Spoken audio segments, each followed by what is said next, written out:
Chicken দিয়ে তো আমরা অনেক কিছু বানিয়ে খেয়েছি। আজকে আমি চিকেনের পপকর্ন বানিয়ে আপনাদেরকে দেখাবো। এটা জটফট এত ভালো লাগে, একবার বানিয়ে খেলে বুঝতে পারবেন।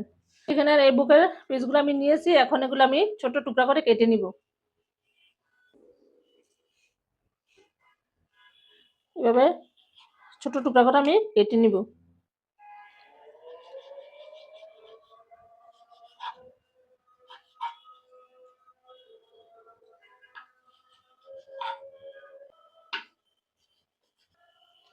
আমার এগুলা কাটা হয়ে গেছে, এভাবে সবগুলো আমি কেটে নিয়েছি। এখন একটা বাটিতে নিব। এখন আমি এখানে 1 চামচ আদা বাটা দিয়ে দিব,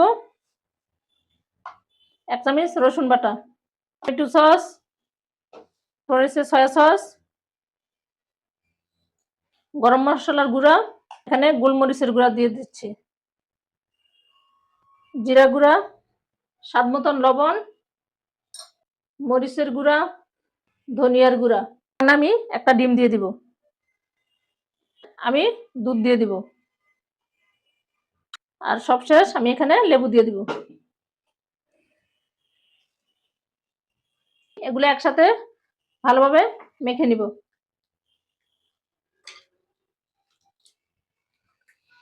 আমার ভিডিওটি যারা দেখা শুরু করছেন, প্রতিবারের মতনই একটাই রিকোয়েস্ট, একটা লাইক দিয়ে আমার সম্পূর্ণ ভিডিওটা দেখা শুরু করবেন। নতুন বন্ধু, পুরান বন্ধু সবাইকে অনেক ধন্যবাদ যারা আমার ভিডিওটা এখন পর্যন্ত দেখতেছেন। যারা আমাকে সাবস্ক্রাইব করে নাই তারা প্লিজ সাবস্ক্রাইব করে দিবেন, আর ফেসবুক পেজে যারা ফলো দেন নাই তারা ফলো দিয়ে আমার সাথে থাকবেন। এভাবে একটু আমি এটা ম্যারিনেট করে 5 মিনিটের জন্য একটু রেস্ট রাখবো।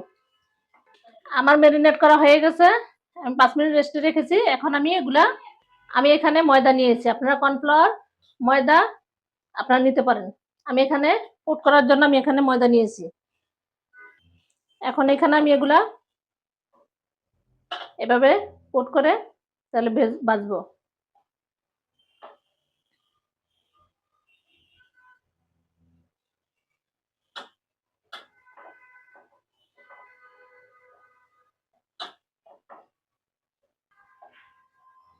এখন আমি এক এক করে এগুলা তেলে ভেজে নিব।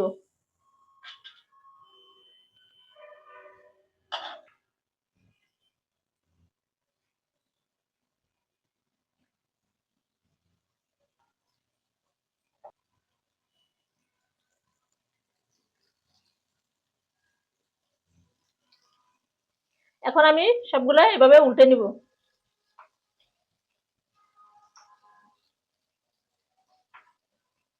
এখন আমার ভাজা হয়ে গেছে, এখন আমি এগুলা তুলে নিব।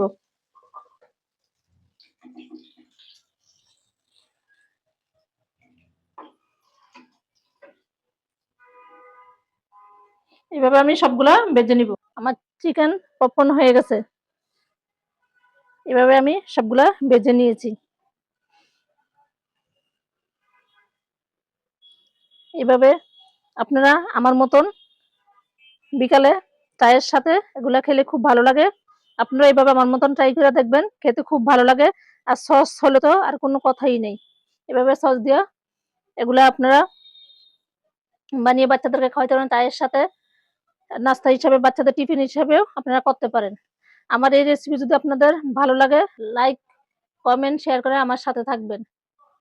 সবাই ভালো থাকেন, সুস্থ থাকেন। আল্লাহ হাফেজ।